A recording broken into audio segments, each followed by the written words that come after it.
Welcome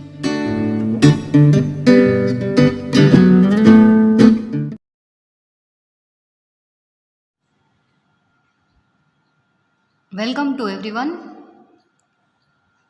last લેક્ચરમાં આપણે organic and analytical કેમેસ્ટ્રીની અંદર યુનિટ 4B જે છે ગુણાત્મક પૃથ્થકરણ ક્વોલિટેટિવ એનાલિસિસ, જેનું એકબીજાની હાજરીમાં પરીક્ષણ, એ આપણે યુનિટ જોઈ ગયા. આજે આપણે વાત કરીએ યુનિટ 4A ક્વોન્ટિટેટિવ એનાલિસિસ. એટલે કે આપણે વાત કરતા હતા પ્રેક્ટિકલ કેમેસ્ટ્રી. પ્રેક્ટિકલ તમારા જે છે 2 ટાઈપના હોય છે, quantitative analysis and qualitative analysis. Qualitative એનાલિસિસની અંદર આપણે જે છે 4B પાર્ટ જોઈ લીધો. 4A જે તમારું છે ક્વોન્ટિટેટિવ એનાલિસિસ, અને ક્વોન્ટિટેટિવ એનાલિસિસની અંદર તમારે જે સિલેબસની અંદર પોઈન્ટ જે છે એ વોલ્યુમેટ્રિક એનાલિસિસના છે, બરાબર. એટલે કે તમારે ક્વોન્ટિટેટિવ એનાલિસિસની અંદર તમે જુદા જુદા પ્રેક્ટિકલ જોઈ ગયા, જેમ કે ગ્રેવિમેટ્રિક, વોલ્યુમેટ્રિક, બરાબર. ટીવાયમાં આવશો એટલે તમારે ફિઝિકલ પ્રેક્ટિકલ પણ આવશે ક્વોન્ટિટેટિવ એનાલિસિસની અંદર. તો આ જે છે 4B પાર્ટ તમારો, એ તમારો છે વોલ્યુમેટ્રિક એનાલિસિસ.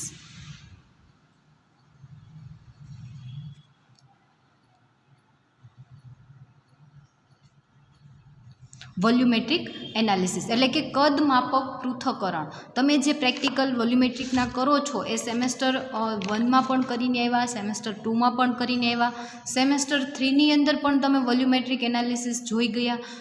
તમે 11-12ની અંદર જો પ્રેક્ટિકલ કર્યા હોય તો એની અંદર પણ તમે સાદું ટાઇટ્રેશન, એસિડ બેઝ ટાઇટ્રેશન જે છે એ તમે કદમાપક પૃથ્થકરણ જોયા, બરાબર.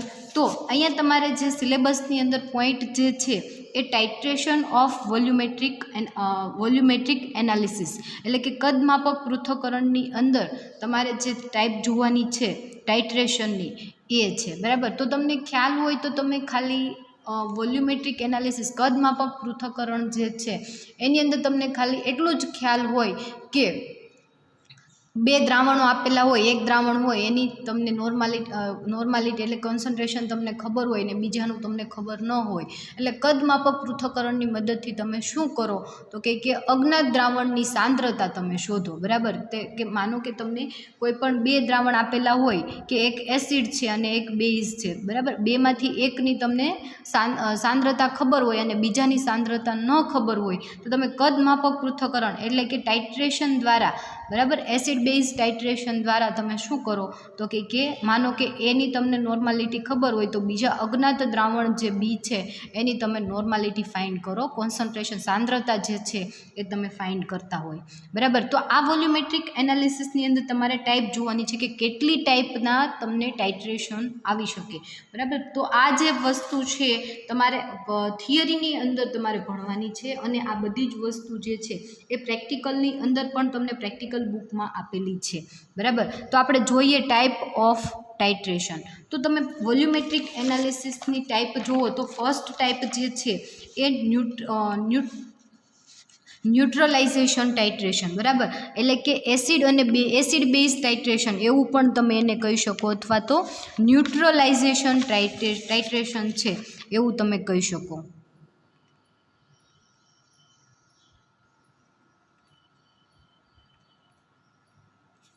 ન્યુટ્રલાઇઝેશન ટાઇટ્રેશન ફર્સ્ટ ટાઈપ જે છે એ ન્યુટ્રલાઇઝેશન ટાઇટ્રેશનની છે.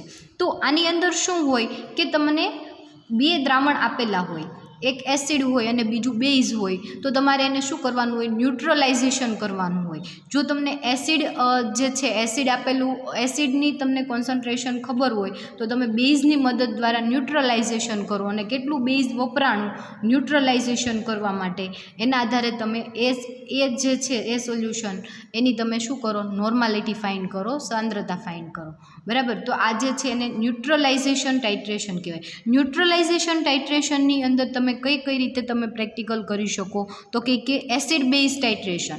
અને એસિડ બેઝ ટાઇટ્રેશનની અંદર સ્ટ્રોંગ એસિડ, સ્ટ્રોંગ બેઝ, પછી સ્ટ્રોંગ બેઝ, વીક એસિડ, એટલે કે 4 ટાઈપમાં. કઈ રીતે તો કે સ્ટ્રોંગ એસિડ, સ્ટ્રોંગ બેઝ, એના પછી strong acid, weak base, weak base. એના પછી તો કે વીક એસિડ, સ્ટ્રોંગ બેઝ, અને weak acid, weak base, weak acid અને વીક બેઝ. આ જે છે આવી રીતે તમે 4 ટાઈપમાં તમે સોલ્યુશન લઈ અને તમે શું કરો, ન્યુટ્રલાઇઝેશન ટાઇટ્રેશન કરી શકો.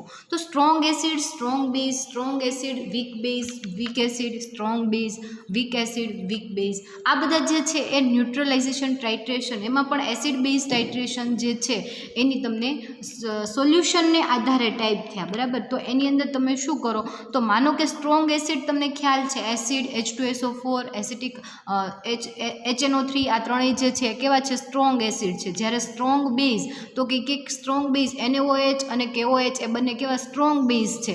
એ સિવાય વીક એસિડ, એસિટિક એસિડ છે, એ બધા કેવા છે, તો કે વીક એસિડ છે. જ્યારે વીક બેઝ તો કે NH4OH ને એ બધા કેવા થશે, એમોનિયમ કાર્બોનેટ ને એ બધા વીક બેઝ થશે, બરાબર. તો તમારે સ્ટ્રોંગ એસિડ સામે સ્ટ્રોંગ બેઝ લઈ લેવાનો.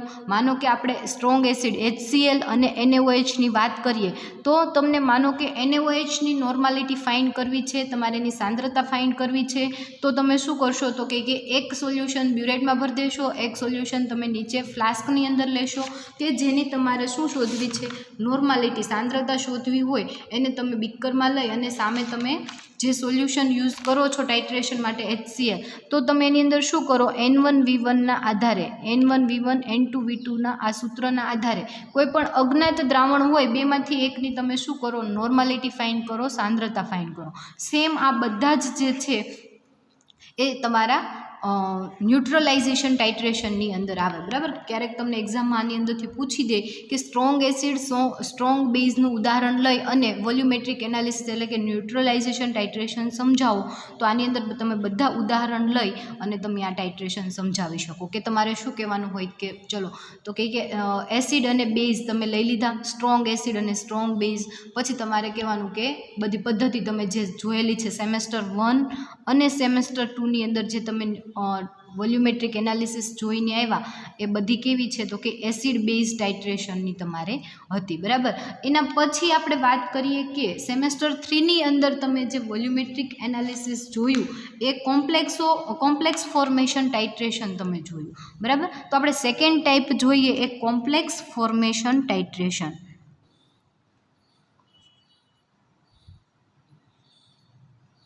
કોમ્પ્લેક્સ ફોર્મેશન ટાઇટ્રેશન કે જેની અંદર તમે શું કરો, તો કે કોમ્પ્લેક્સ, બરાબર. કોમ્પ્લેક્સોમેટ્રી ટાઇટ્રેશનની અંદર શું થતું હોય, તો માનો કે તમારે અજ્ઞાત દ્રાવણ જે આપેલું હોય કે Ca+2નું છે, અથવા તો Mg+2નું છે, અથવા તો Cu+2નું છે, આ તમને સોલ્યુશન આપેલા હોય, જેનું તમારે શું કરવાનું હોય, EDTA મદદ દ્વારા, EDTA મેથડ દ્વારા તમારે શું કરવાનું હોય, ટાઇટ્રેશન કરવાનું હોય. EDTનું સોલ્યુશન બનાવી આ જે તમને કોમ્પ્લેક્સ ફોર્મેટ થતા હોય એવા સોલ્યુશન તમને આપેલા હોય કે જેની તમારે શું નોર્માલિટી ફાઇન્ડ કરવાની હોય, સાંદ્રતા ફાઇન્ડ કરવાની હોય. તો જ્યારે આ ટાઇટ્રેશન તમે કરો એની અંદર શું કરતા હોય, તો કે તમને જે સોલ્યુશન આપેલું હોય એને તમે નીચે લ્યો, EDTAનું દ્રાવણ જે છે એ બ્યુરેટમાં ભરો અને સ્ટાર્ચ ઇન્ડિકેટર તરીકે યુઝ કરો તમે સ્ટાર્ચ. તો સ્ટાર્ચની મદદ દ્વારા, બરાબર, તમે શું કરો, એની નોર્માલિટી અને એની સાંદ્રતા જે છે એ ફાઇન્ડ કરતા હોય. તો એને કહેવાય કોમ્પ્લેક્સ ફોર્મેશન ટાઇટ્રેશન. કે જેની અંદર શું થતું હોય, તો કે ટાઇટ્રેશનના અંતે તમને જે સોલ્યુશન આપેલું છે એનો કોમ્પ્લેક્સ ફોર્મેટ થતો હોય. કોમ્પ્લેક્સ શું થતો હોય, ફોર્મેટ થતો હોય. તો એને કોમ્પ્લેક્સ ફોર્મેશન ટાઇટ્રેશન કહેવામાં આવે છે. તો આ ટાઈપ થઈ તમારે કોમ્પ્લેક્સ ફોર્મેશન ટાઇટ્રેશનની. સેમેસ્ટર 3ની અંદર જે મેં તમને વોલ્યુમેટ્રિક એનાલિસિસ 3 જે 4, બરાબર, આપણે 4 કરી હતી એ Cu+2, Ca+2, Mg+2 અને Ba+2 એવી કંઈક 4 આપણે એક્સરસાઇઝ સેમેસ્ટર 3ની અંદર કોમ્પ્લેક્સ ફોર્મેશન ટાઇટ્રેશનની આપણે 4 જે છે EDTA મેથડ દ્વારા એ આપણે જોઈ ગયા હતા, બરાબર. તો આ ટાઈપ છે કોમ્પ્લેક્સ ફોર્મેશન ટાઇટ્રેશન. એના પછી આપણે વાત કરીએ પ્રેસિપિટેશન ટાઇટ્રેશન, એટલે કે અવક્ષેપન પ્રક્રિયા, બરાબર. એના પછીની જે છે એ પ્રેસિપિટેશન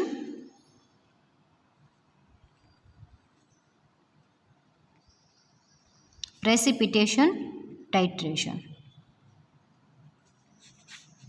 પ્રેસિપિટેશન ટાઇટ્રેશન, કે જેની અંદર શું થતું હોય તો કે બે દ્રાવણો તમને આપેલા હોય, ટાઇટ્રેશન માટે બે દ્રાવણો તમને આપેલા હોય, એમાં શું થતું હોય તો કે બે દ્રાવણોની પ્રક્રિયા થવાથી અવક્ષેપન થતું હોય. તમે જે પ્રેક્ટિકલ કરો છો એની અંદર શું થતું હોય, અવક્ષેપન થતું હોય, અવક્ષેપ મળતા હોય, તો એને આપણે કહીએ અવક્ષેપન એટલે કે પ્રેસિપિટેશન ટાઇટ્રેશન. સેમેસ્ટર 2ની અંદર તમે જે Cu+2નો પ્રેક્ટિકલ કર્યો હતો એ કેવો હતો, પ્રેસિપિટેશન ટાઇટ્રેશન વાળો હતો, કે જેની અંદર તમને Cu+2ના જે છે કોપર સલ્ફેટના વાદળી કલરના અવક્ષેપ જે છે એ તમને મળતા હતા, જેની અંદર તમે HCl એડ કરો એટલે તમને એ અવક્ષેપન જે છે એ કેવા થઈ જતા હતા, રિમૂવ થઈ જતા હતા. તો એ ટાઇટ્રેશનને આપણે પ્રેસિપિટેશન ટાઇટ્રેશન જે છે એ કહી શકીએ. હવે તમે એમ કહેશો કે અહીંયા તો અમે બધી આ જોયેલી છે, બરાબર, મેથડ, પણ આ બધા પ્રેક્ટિકલ તમારે એક વખત જોઈ લેવાના છે, બરાબર. સેમેસ્ટર 1ના સ્ટ્રોંગ એસિડ બેઝ ટાઇટ્રેશનવાળા પ્રેક્ટિકલ, સેમેસ્ટર 1ના એસિડ બેઝ ટાઇટ્રેશનવાળા, પછી સેમેસ્ટર 3ના Cu+2, Mg+2, Cu+2, EDTA જે પ્રેક્ટિકલ આપણે કર્યા હતા એ તમારે જોઈ લેવાના છે. અને પ્રેસિપિટેશન ટાઇટ્રેશન કે સેમેસ્ટર 2ની અંદર તમે Cu+2નો પ્રેક્ટિકલ જે કર્યો હતો એ પ્રેસિપિટેશન ટાઇટ્રેશનવાળો હતો, બરાબર, જેની અંદર તમારે અત્યારે બે મેથડ જે છે એ તમારે કરવાની થશે, AgNO3 વર્સિસ NaCl. આ બધું જ તમારી પ્રેક્ટિકલ બુકની અંદર ઓલરેડી આપેલી છે પદ્ધતિ. AgNO3 વર્સિસ NaCl2 અને BaCl2 વર્સિસ તમારે H2SO4નું ટાઇટ્રેશન તમારે કરવાનું થશે. એટલે AgNO3નું NaCl સામે તમે પ્રેસિપિટેશન ટાઇટ્રેશન કરો એટલે એની અંદર તમને શું જોવા મળે તો કે એજીના તમને અવક્ષેપ જોવા મળે, બરાબર.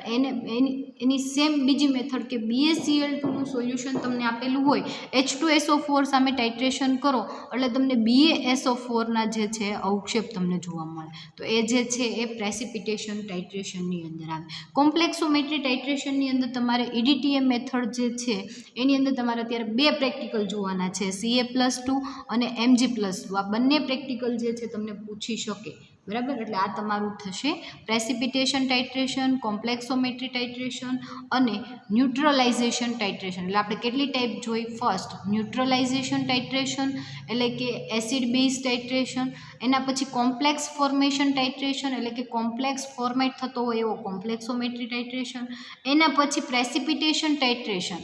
પ્રેસિપિટેશન ટાઇટ્રેશન એટલે કે અવક્ષેપન પ્રક્રિયા કે જેની અંદર શું થતું હોય, અવક્ષેપન થતું જોવા મળે. ઉદાહરણ તરીકે આપણે AgNO3 અને NaCl લઈ લઈએ તો સોડિયમ ક્લોરાઇડના દ્રાવણમાં તમે સિલ્વર નાઇટ્રેટનું દ્રાવણ જ્યારે ઉમેરો છો તો તમને સફેદ કલરના સિલ્વર ક્લોરાઇડના, બરાબર, AgCl2 સિલ્વર ક્લોરાઇડના તમને સફેદ કલરના અવક્ષેપ મળે, બરાબર. એ જે શું બતાવે છે તો કે પ્રેસિપિટેશન ટાઇટ્રેશન બતાવે છે, કે જેની અંદર શું થતું હોય, પ્રેસિપિટેશન થતું હોય એવા ટાઇટ્રેશનને આપણે અવક્ષેપન પ્રક્રિયા કહીએ છીએ, બરાબર. તો આ 3 ટાઈપ થઈ. એના પછીની આપણે 4th નંબરની ટાઈપ જોઈએ ટાઇટ્રેશનની, 4થા નંબરની ટાઈપ તો રેડોક્સ ટાઇટ્રેશન.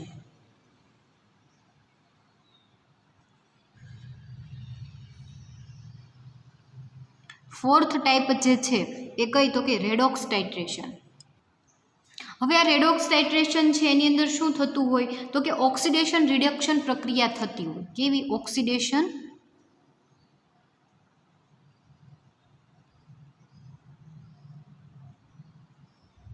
રિડક્શન પ્રક્રિયા થતી હોય તો એને રેડોક્સ ટાઇટ્રેશન કહેવામાં આવે છે, કે જે ટાઇટ્રેશન દરમિયાન અંદર ઓક્સિડેશન રિડક્શન પ્રક્રિયા જોવા મળે તો આપણે એને રેડોક્સ ટાઇટ્રેશન કહીએ છીએ, બરાબર. એની અંદર જે છે એ પ્રેક્ટિકલની અંદર Fe+2નો તમે પ્રેક્ટિકલ લગભગ જોયો નથી, પણ તમારે TYની અંદર Feનો પ્રેક્ટિકલ આવશે કે Fe+2નું Fe+3ની અંદર કન્વર્ઝેશન કરી પછી તમારે શું કરવાનું આવે, ટાઇટ્રેશન કરવાનું આવે. તો એ જે છે એ રેડોક્સ ટાઇટ્રેશન થશે.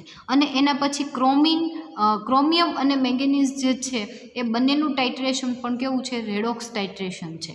તો આને આપણે ઓક્સિડેશન રિડક્શન એટલે કે રેડોક્સ ટાઇટ્રેશનની અંદર એને આપણે મૂકી શકીએ.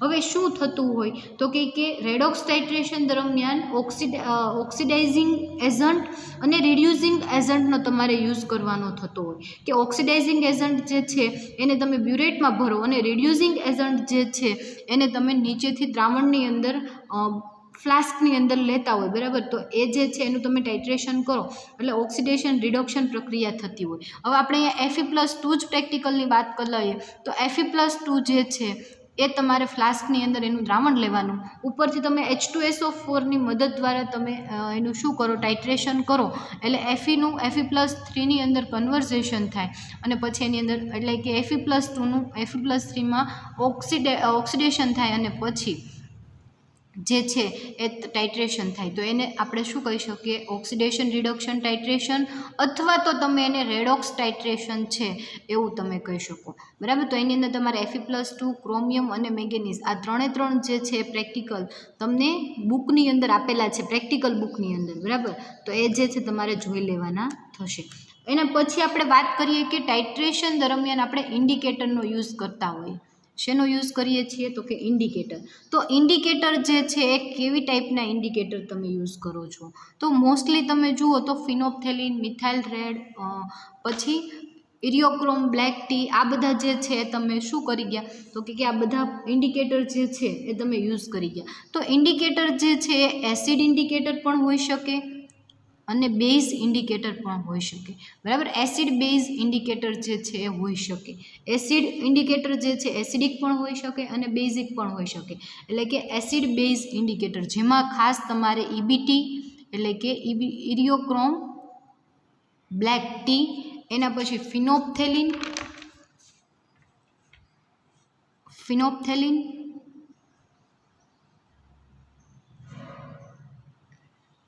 મિથાઇલ રેડ, આ બધા જે છે એ ઇન્ડિકેટરના નામ તમને ખબર હોવી જોઈએ. ખાસ તો કે EBT જે છે બનાવવાની પદ્ધતિ તમને પ્રેક્ટિકલ બુકમાં પેજ નંબર જે છે એ 81 ઉપર તમને આપેલી છે. બરાબર.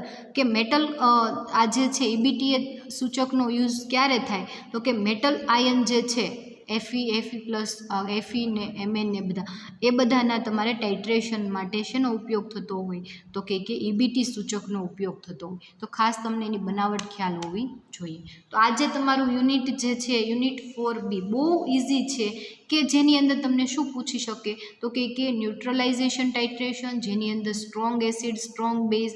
સ્ટ્રોંગ એસિડમાં મેં તમને HCl NaOHનું ઉદાહરણ આપ્યું. સ્ટ્રોંગ એસિડ, વીક બેઝ, એટલે કે એની અંદર તમને એમોનિયમ NH4OH, એમોનિયમ હાઇડ્રોક્સાઇડ, અને સ્ટ્રોંગ એસિડની અંદર HCl, H2SO4 કે HNO3 કંઈ પણ તમે લઈ શકો.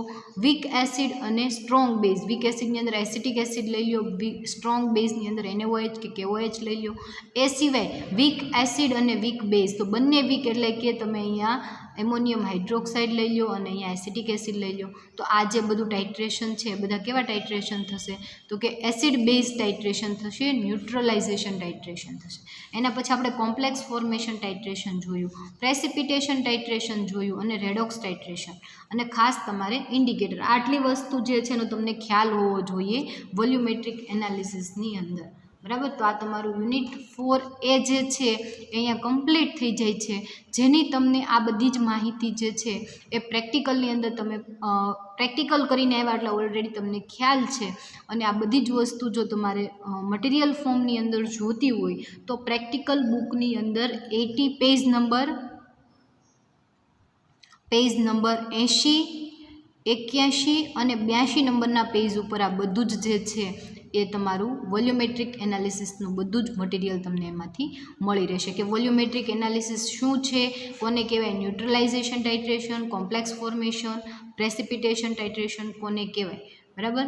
EDTA પદ્ધતિ દ્વારા તમારે ટાઇટ્રેશન જે તમે કરો છો અહીંયા, બરાબર, કયું તો કે કોમ્પ્લેક્સ ફોર્મેશન ટાઇટ્રેશન, એ EDTA કઈ રીતે બનાવવાની એની પદ્ધતિ.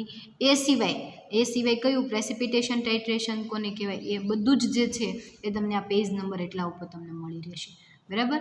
તો આ જે છે તમારું unit 4A complex volumetric analysis, કે જે ક્વોન્ટિટેટિવ એનાલિસિસનો એક પાર્ટ છે, ભારમાપક પૃથ્થકરણની એક એક્સરસાઇઝ છે વોલ્યુમેટ્રિક એનાલિસિસ, એના વિશે આપણે અહીંયા વાત કરી ગયા. તો આ વસ્તુ જે છે તમારે પ્રેક્ટિકલ બુકની અંદરથી તમને મટીરિયલ ફોર્મની અંદર મળી જશે.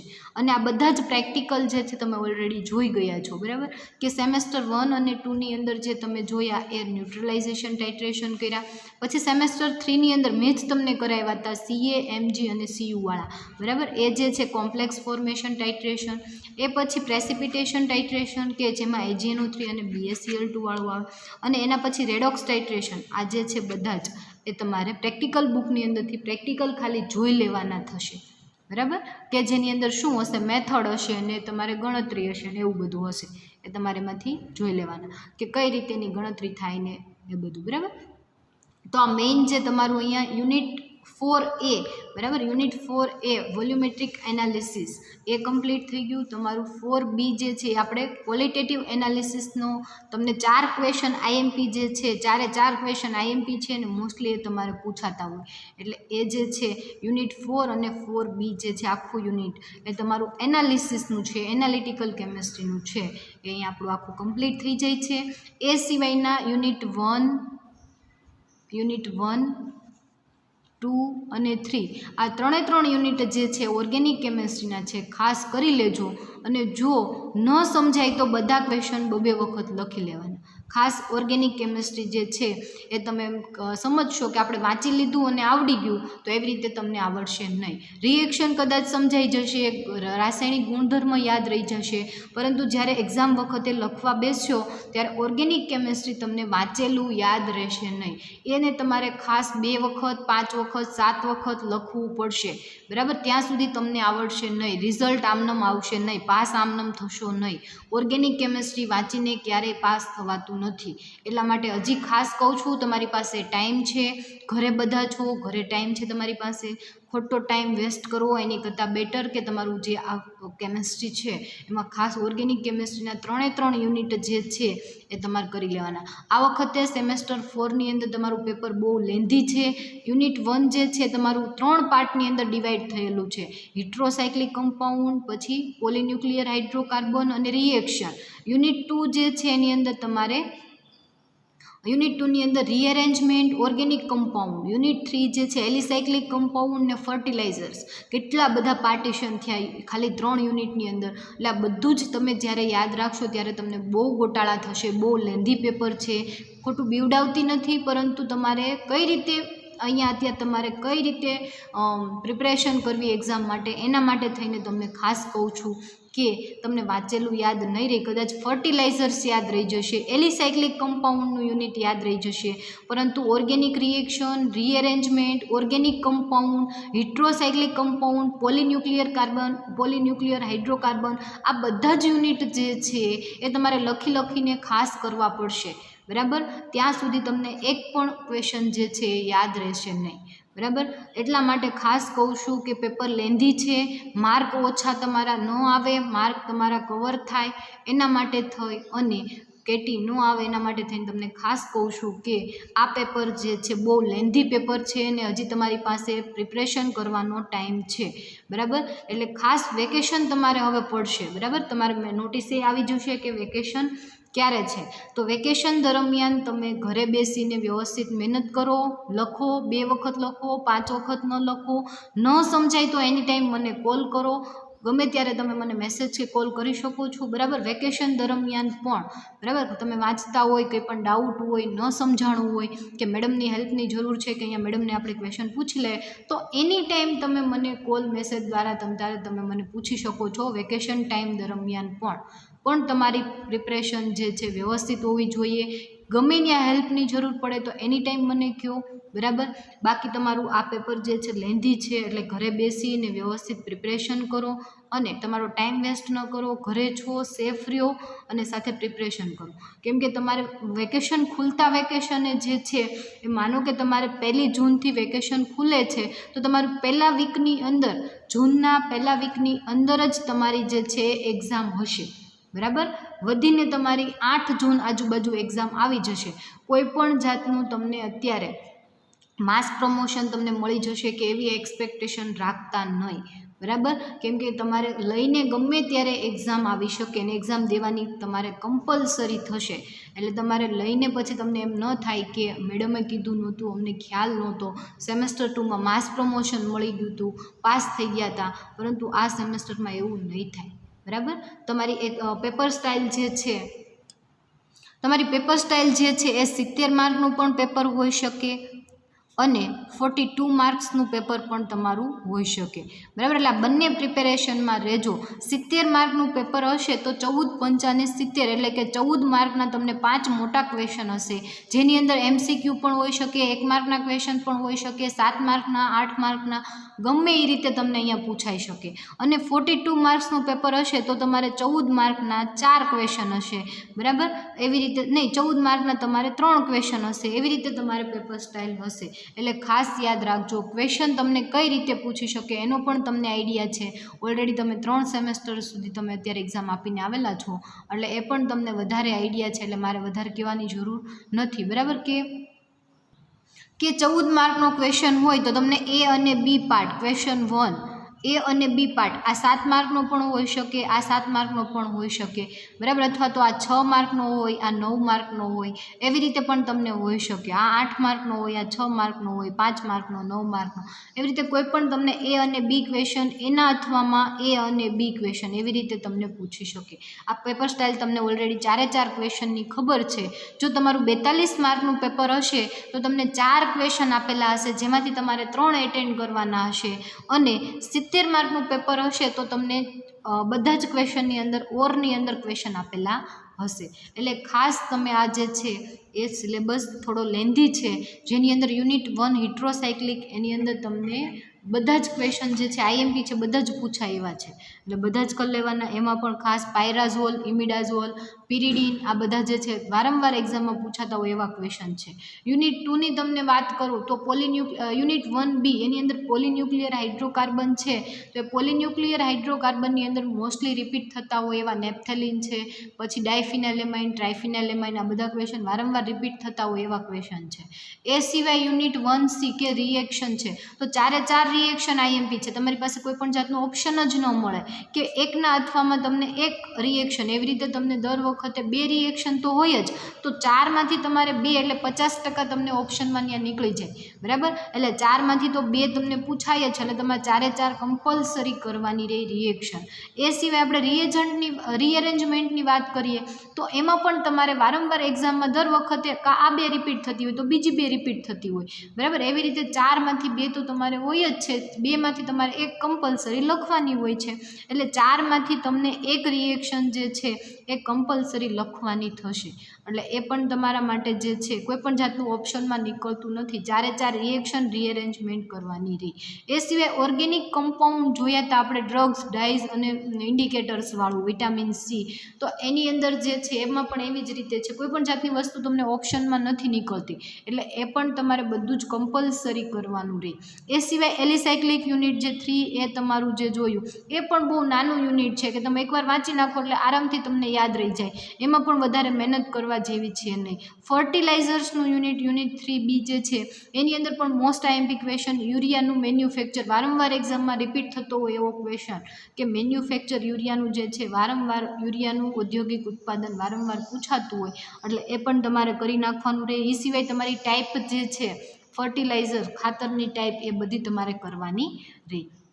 તો યુનિટ જે છે બધા જ નાના છે એવું કહીએ તો ચાલે, પરંતુ જો તમે એક વખત પ્રિપરેશન કરી લેશો તો તમને કોઈ પણ જાતની વધારે મહેનત કરવાની જરૂર પડશે નહીં. ખાસ ઓર્ગેનિક કેમિસ્ટ્રી લખીને કરો, વાંચીને કરો, બરાબર.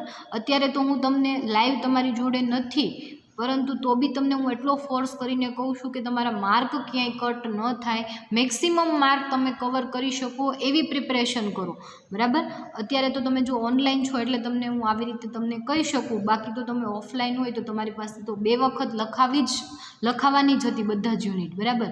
પરંતુ તો બી તમારી જાતે, બરાબર, તમને અંદરથી એવું થવું જોઈએ કે મારે મેક્સિમમ માર્ક કવર કરવા છે, અને મેક્સિમમ માર્ક કવર કરવા માટે હું બધા જ યુનિટ જે છે એને 2 વખત લખી લઉં, બરાબર. ખાસ આપણે એવી જ એક્સપેક્ટ રાખશું કે 1 જૂને તમે આવો ત્યારે બધા પોતાની જે 2 વખત લખેલી બુક જે છે એ સાથે લઈને આવે, તો જ હું તમારી જર્નલ જે છે સાઇન કરીશ. ત્યાં સુધી તમારી જર્નલ પણ સાઇન કરીશ નહીં, બરાબર. બધી જ યુનિટ 1 અને 2 ખાસ યુનિટ 1 અને 2 બે વખત લખેલા હોવા જોઈએ. 3 અને 4 યુનિટ જે છે એનો ફોર્સ કરતી નથી. શા માટે? કે તમે એક વખત વાંચી લેશો તો એ તમને આવડી જશે, પરંતુ યુનિટ 1 અને 2 જે છે લખ્યા વગર નહીં આવડે ને નહીં આવડે. એટલા માટે ખાસ કહું છું કે હજી તમારી પાસે ટાઈમ છે એને 2 વખત લખી લો, કે 2 વખત 5 વખત તમને જ્યાં સુધી યાદ ન રહે ત્યાં સુધી લખી લો, કે જે તમારા હિત માટે છે એટલા માટે થઈને. તો અત્યારે આપણે આ યુનિટ તમારું યુનિટ તો ખરું જ, પરંતુ તમારો સિલેબસ સેમેસ્ટર 4નો સિલેબસ જે ઓર્ગેનિક કેમેસ્ટ્રી 404 પેપર જે છે એનો બધા જ પોઈન્ટ જે છે આપણે કમ્પ્લીટ કરી ગયા. મારા ખ્યાલ પ્રમાણે આપણે એક પણ પોઈન્ટ જે છે બાકી રહેતો નથી. છતાં તમને ક્યાંય ન સમજાય, ક્યાંય તમે ગુજવાઓ, કંઈ પણ ડાઉટ હોય તો એની ટાઈમ મને કોલ મેસેજ દ્વારા તમે ઇન્ફોર્મ કરી શકો છો. હું એની ટાઈમ તમને હેલ્પ કરીશ. બરાબર. કંઈ પણ ન સમજાય આખા યુનિટ 4ની અંદર તો એની ટાઈમ મને તમે ઇન્ફોર્મ કરી શકો છો. બરાબર. કંઈ પણ ડાઉટ હોય તો કંઈ પણ ડાઉટ માટે તમે મને પૂછી શકો છો. બરાબર. એટલા માટે થઈ અને આપણે આ વસ્તુ જે છે ઓર્ગેનિક એન્ડ એનાલિટિકલ કેમેસ્ટ્રી 404નું પેપર તમારું જે છે એ આપણે અહીંયા કમ્પ્લીટ કરીએ. અને ઘરે છો એટલે વ્યવસ્થિત રીતે પ્રિપરેશન કરો. તમારી પાસે ઇનફ ટાઈમ છે, બહુ બધો ટાઈમ છે હજી. બરાબર. આજે જે છે 10 મે અને તમારી એક્ઝામ માનો કે 8 જૂનથી મે બી હોઈ શકે, તો તમારી પાસે હજી 1 મંથ છે. 1 મંથમાં તો તમે ઘરે બેસીને ઘણું બધું કરી શકો. બરાબર. એટલા માટે તમારી પાસે બહુ બધો ટાઈમ છે. વ્યવસ્થિત પ્રિપરેશન કરો, વાંચો, સેફ રહ્યો અને તમારા ફેમિલીને સેફ રાખો. Okay, thank you.